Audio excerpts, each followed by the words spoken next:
Fix Messenger couldn't complete call error. This video and subscribe to the channel for more quick Messenger fixes.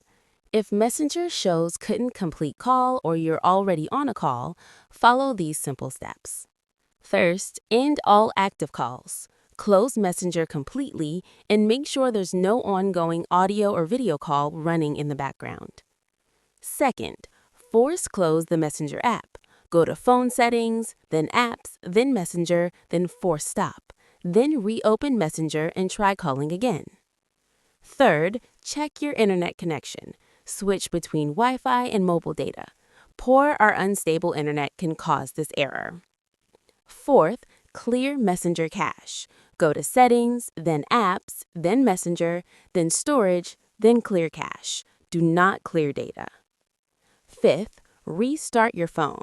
This refreshes background services that may be blocking the call. Pro tip: make sure Messenger is updated to the latest version because call-related bugs are often fixed in updates. That's it. Now you know how to fix Messenger you're already on a call error. If this helped, like, subscribe, and comment fixed below.